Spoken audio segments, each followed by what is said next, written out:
سیدہ کائنات حضرت be be Fatima الزہرا رضی اللہ تعالی عنہا کا یوم وصال ہے۔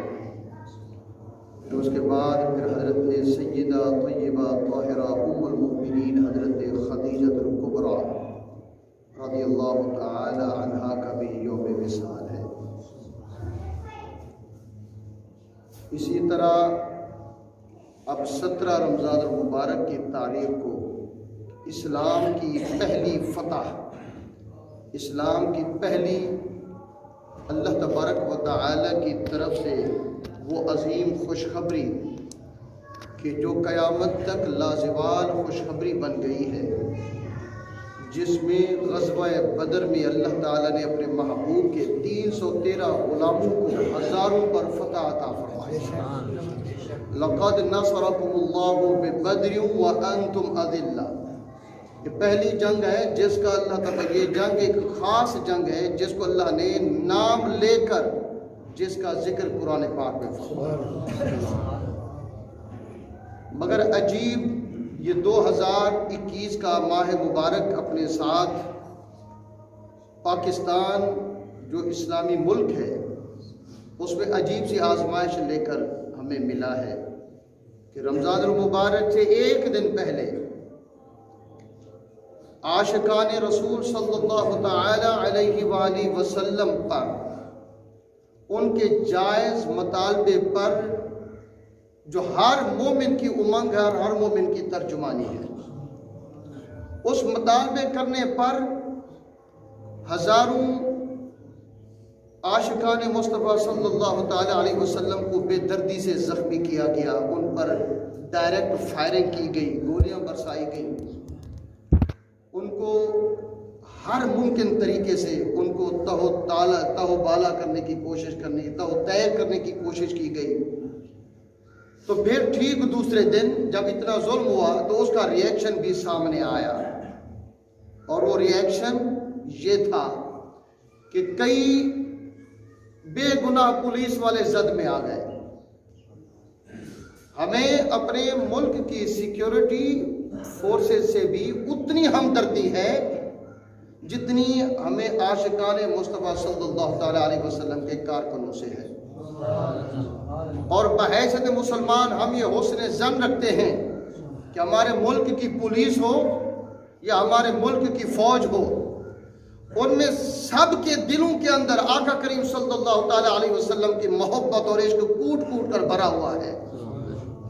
رشوت خور ہو سکتے ہیں، وہ اپنے فرض سے کوتاہی کر سکتے ہیں، لیکن آقا کریم صلی اللہ تعالی علیہ وسلم کی محبت سے کوئی فوجی، کوئی رینجر، کوئی پولیس والا منہ نہیں موڑ سکتا۔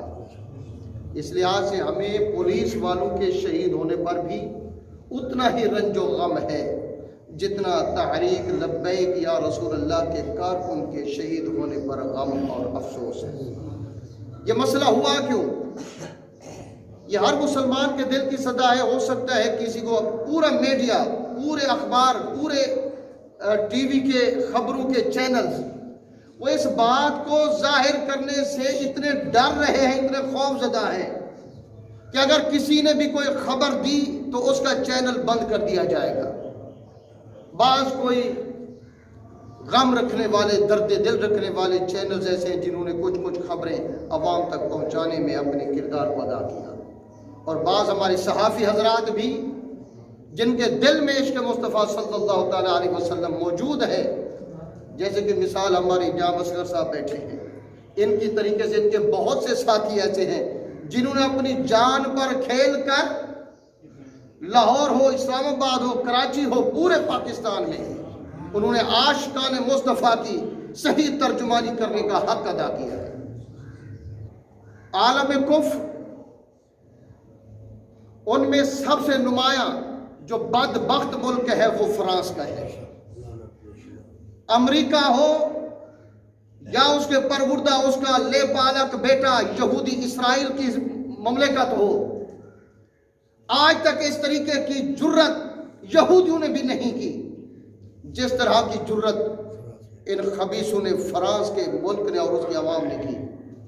انہوں نے حضور پاک صلی اللہ تعالیٰ علیہ وسلم کی نعوذ باللہ نقل کفر نباشت، میرے آقا کریم صلی اللہ تعالیٰ علیہ وسلم، اللہ نے میرے آقا کی تصویر تو دور کی بات، میرے آقا کا سایہ بھی نہیں بنایا کہ جس کا سایہ نہ ہو اس کی کوئی صورت کیسے ہو سکتا ہے؟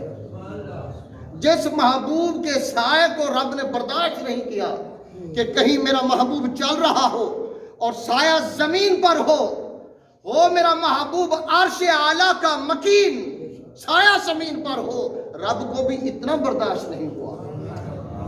رب نے تو اپنے محبوب کی اتنی توقیر بڑھائی، اتنی عزت بڑھائی کہ سایہ کو بھی غائب فرما دیا کہ سایہ زمین پر ہونا کہیں یہ میرے مصطفیٰ کی بے ادبی نہ ہو۔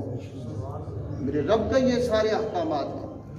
تو انہوں نے میرے آقا کریم صلی اللہ تعالیٰ علیہ وسلم کے کارٹون بنائے، نعوذ باللہ من ذالک، ان کو ٹی وی پر فلم کی صورت میں چلایا، ہر بڑے بڑے سینٹر پر بڑی بڑی جو ہے وہ تصویریں آویزاں کر دیں، نعوذ باللہ من ذالک، کارٹون بنا کر نیچے لکھ دیا کہ یہ مسلمانوں کے نبی ہیں۔ ہم مسلمانوں کے لیے بڑی عجیب غیرت کا امتحان ہے۔ عزیزان گرامی، پہلا ملک جس نے آواز بلند کی وہ ترکی کا ملک ہے۔ سعودی عرب بھی بے غیرتی میں سب سے نمبر 1، دبئی ابو ظبی کی مملکت بھی بے غیرتی میں نمبر 1، اور تیسرے نمبر پر بے غیرتی میں ہمارا ملک پاکستان کی حکومت ہے۔ عوام میں غیرت، عوام میں دبدبہ، عوام میں عشق رسول صلی اللہ علیہ وسلم، عوام میں غیرت عظمت رسول اس طرح بلند ہے کہ اللہ کی قسم ساری دنیا یہ کہنے پہ مجبور ہے کہ اگر عاشقان مصطفیٰ ہیں تو پاکستان کی عوام ہے۔ ہمیں اس بات پر فخر ہے، اس بات پر ہمیں فخر ہے۔ ہمارے ملک کا وزیر اعظم چاہے مجھے کوئی جیل میں ڈال دے میں نہیں ڈرتا۔ ہمارے ملک کے وزیر اعظم نے تازہ بیان یہ کیا کہ ہمیں ڈر ہے کہ ہم فرانس کے ساتھ سفارتی تعلقات اگر ختم کرتے ہیں، فرانس کے سفیر کو واپس بھیجتے ہیں تو پورا یورپ ہم سے بائیکاٹ کر لے گا اور ہم بھوکے مر جائیں گے۔ ناداں، تجھے کیا خبر؟ تو ساری زندگی یورپ کے ٹکڑوں پہ پلتا رہا۔ عاشقوں سے پوچھ کہ ہمیں جو کچھ بھی مل رہا ہے محمد مصطفیٰ کے در کی بھیک مل رہی ہے۔ تو بھوکا مر سکتا ہے، تجھے بھوک ستا سکتی ہے، تیرا خاندان بھوک سے مر سکتا ہے، لیکن عاشقان مصطفیٰ صلی اللہ علیہ وسلم، آپ پوچھ ان خرقہ نشینوں سے، جب کبھی فرصت ہو تو بیٹھ، پوچھ کہ کہاں سے یہ خیرات مل رہی ہے۔ میرے آقا کی چوکھٹ سے صدا آتی ہے کہ مانگے نہ مانگے بھیک، یہ مرضی فقیر کی۔ مانگے نہ مانگے بھیک، یہ مرضی فقیر کی، بن مانگے مل رہا ہے محمد کے شہر میں۔ اور کیسے کریم آقا ہیں، کیسے کریم آقا ہیں کہ آتا ہے فقیروں پہ انہیں پیار کچھ ایسا، آتا ہے فقیروں پہ انہیں پیار کچھ ایسا، خود بھیک دیں اور خود ہی کہیں منگتے کا بھلا ہو۔ جو بھی در پہ منگتا آتا ہے میرے آقا جھولیاں بھی بھر کے دیتے ہیں اور رب سے دعا مانگ کے مولا میرے منگتے کا بھلا کر دے۔ ساری کائنات کے خزانے، تو ٹیکسٹائل ملز کو رو رہا ہے، تو اپنے ملک کے جی ڈی پی فنڈ کو رو رہا ہے، ذرا دیکھ کہ اللہ اپنے محبوب کے غلاموں کی کس طرح مدد کرتا ہے۔ آج تک کوئی غلام مصطفیٰ بھوک سے نہیں مرا۔ یورپ کی مثالیں سامنے ہیں، امریکہ کی مثالیں سامنے ہیں، کوئی دور نہیں، انڈیا بھوک سے تڑپ تڑپ کے مر رہے ہیں، لیکن آج تک میرے مملکت خدا داد پاکستان میں رب نے اپنے محبوب کے امتی کو بھوک سے نہیں مارا۔ مرے ہیں تو کسی اور وجہ سے مرے ہیں، بھوک سے نہیں مرے جس کا تمہیں ڈر ہے۔ عزیزان گرامی، ہزاروں کی تعداد میں عاشقان مصطفیٰ پر گولیاں چلائی گئی، اور بظاہر یہ تھا کہ پولیس ناکام ہو گئی، ڈر تھا کہ فوج خود وہ سنبھال لے گی، لیکن ہماری فوج صرف پاکستان کی فوج نہیں ہے، اسلام کی فوج ہے۔ میرے مصطفیٰ صلی اللہ تعالیٰ علیہ وسلم کے دین کی پاسبان ہماری فوج ہے۔ ہم اپنی فوج پر دل و جان سے ہم نثار ہیں۔ ہمیں اگر فخر ہے، اللہ کی قسم کہہ رہا ہوں، ہمیں اگر فخر ہے اپنے ملک کی فوج پر فخر ہے کہ میرے ملک کے اس فوج کا ہر سپاہی اس کی بنیاد ہی عشق رسول صلی اللہ تعالیٰ علیہ وسلم۔ تو عزیزان گرامی، میڈیا نے بڑا بدنام کرنے کی کوشش کی۔ بظاہر یہ کہا گیا کہ دیکھو جی یہ عاشقان رسول ہیں، ان کا ظلم و ستم دیکھو۔ ہاں، ان کے اندر کالی بھیڑیں گھس گئی تھی، مانتے ہیں ہم، لیکن مجھ جیسے ہزاروں اللہ کے محبوب کے غلاموں کو دیکھیے کہ ہم نے اگر فتح پور کمال میں ریلی نکالی تو سب سے پرامن ریلی ہمارے شہر کی تھی۔ احتجاج بھی کیا لیکن امن کے ساتھ کیا، اپنے شہر کا ایک پتا بھی کسی کو توڑنے نہ دیا۔ احتجاج بھی ہو گیا، آقا کریم کے غلاموں میں ہم نے اپنا نام لکھوا لیا کہ آقا وقت آیا تو ہماری جانیں بھی آپ کی عزت و ناموس پر قربان ہیں۔ میرے دوست اب غور کیجئے، ایسے میں جب پولیس بھی ناکام ہو جائے، ایسے میں جب حکومت بھی ناکام ہو جائے، تو پھر کون ہے جو صلح کا دونوں فریقوں کے درمیان صلح کا پیام بر بن کے آئے؟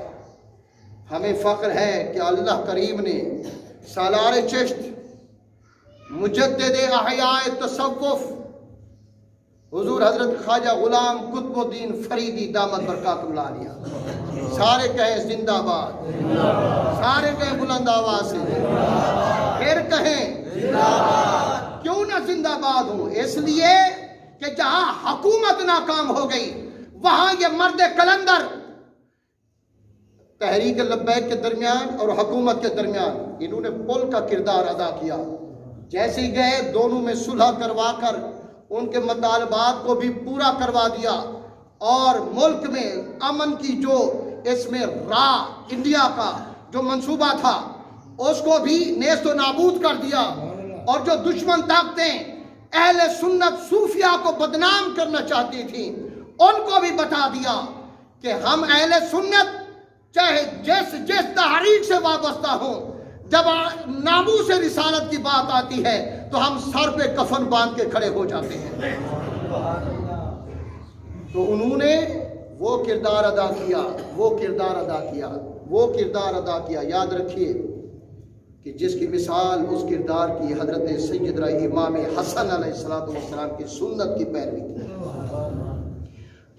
حضرت امیر معاویہ مولا کائنات کے ساتھ برسر پیکار رہے، جنگ جمل ہوئی، جنگ صفین ہوئی، جنگ نہروان ہوئی، امیر معاویہ اور مولا کائنات کے درمیان جنگیں ہوتی رہیں، حتیٰ کہ سیدنا علی المرتضی مولا کائنات شہید ہو گئے۔ اس کے بعد پھر مولا حضرت امام حسن علیہ السلام کی خلافت کی باری آئی۔ آپ کو مسلمانان وقت نے آپ کو اپنا خلیفہ بنایا۔ آپ نے خلیفہ بننے کے بعد 6 مہینے کے اندر، سنیے، جب انہوں نے دیکھا کہ امیر معاویہ اپنی طاقت کے بل بوتے پر یہ پھر جنگ کریں گے، تخت میں لے لوں یا وہ لے لیں، تخت کی کوئی بات نہیں، ادھر سے بھی ہزاروں مسلمان ان کی جانیں تلف ہوتی ہیں، ادھر سے بھی ہزاروں مسلمان ان کی بھی جانیں ضائع ہوتی ہیں۔ امام حسن علیہ السلام نے امن کا جھنڈا بلند کیا، فرمائے یہ تخت لے لو لیکن کسی مسلمان کا بے گناہ خون میں نہیں بہنے دوں گا۔ تو آج سالار چشت حضرت خواجہ غلام قطب الدین فریدی سی، میں دوسرے لیڈر جس میں حضرت حامد رضا صاحب فیصل آباد والے، حضرت قبلہ خالد سلطان سی بلوچستان والے، حضرت قبلہ سروت اعجاز صاحب سنی تحریک والے اور بھی دیگر سجادگان تھے، لیکن ان سب کو ہم خراج تحسین پیش کرتے ہیں کہ انہوں نے ملک کے بڑھتے ہوئے انتشار کو اپنی تدبر، اپنی حکمت عملی سے انہوں نے بڑے اچھے طریقے سے اس کو روکا، ورنہ خدشہ تھا کہ لاہور بھی بند، اسلام آباد بھی بند، کراچی بھی بند، پشاور بھی بند، اور پھر یہ بھی خدشہ تھا کہ گلی کوچوں میں خانہ جنگی کی صورت نہ پیدا ہو جائے۔ آپ سوچ بھی نہیں سکتے کہ دشمن انتظار میں بیٹھے تھے کہ پاکستان پر ایسا وقت ہے جس میں ہم ہر گھر میں خانہ جنگی کرا دیں۔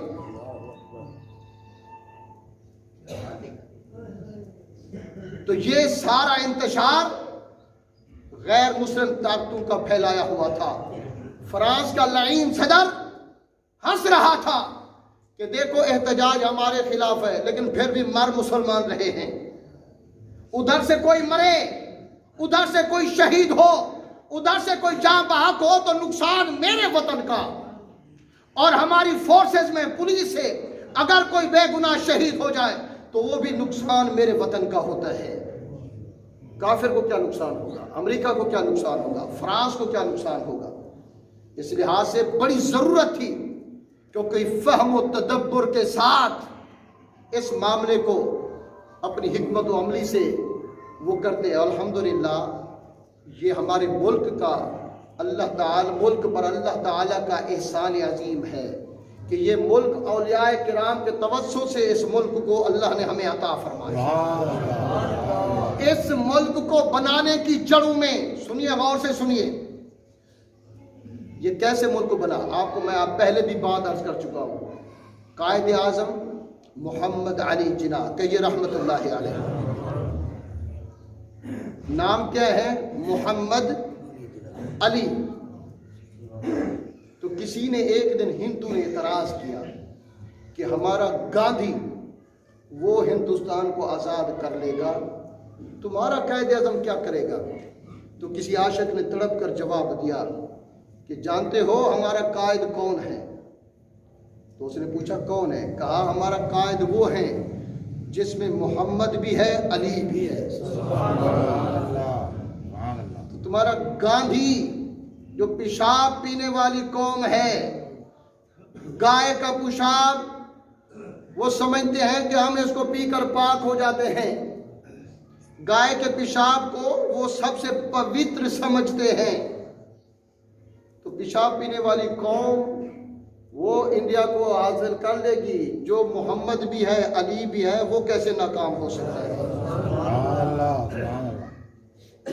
1930 کی بات ہے، قائد اعظم نے مسلم لیگ سے استعفیٰ دے کر واپس اپنی وکالت کی پریکٹس کرنے کے لیے بیرسٹر سے دنیا کے عظیم ترین لندن میں چلے گئے۔ بات میری نوجوان غور سے سنیں، قائد اعظم خود اپنی سوانح حیات میں کہتے ہیں کہ اللہ کی قسم ایک رات تھی، میں اپنے کمرے میں اسٹڈی کر رہا تھا تو ایسے میں دیکھا کہ میرے کمرے میں جیسے چاند اتر آیا، روشنی ہی روشنی پھیل گئی۔ روشنی میں سے میں نے دیکھا کہ ایک نور کا حالہ جس میں سارا پاس سب کچھ نور تھا میرے سامنے آ کر میرے جلوہ فگن ہو گیا، میرے سامنے آ گیا۔ تو میں نے حیرت سے سمندر میں ڈوبے ہوئے میں نے عرض کی، پوچھا کہ آپ کون ہیں؟ تو انگریزی جواب میں، فصیح انگریزی الفاظ میں جواب عطا ہوا کہ محمد علی، آئی ایم یور پروفٹ محمد مصطفیٰ، میں تمہارا نبی محمد مصطفیٰ۔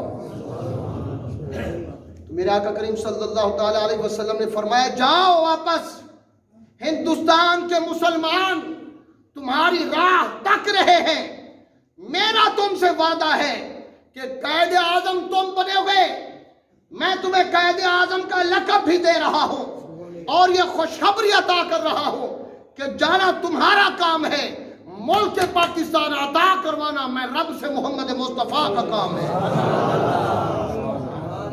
اور ہمارا ملک پاکستان کب بنا؟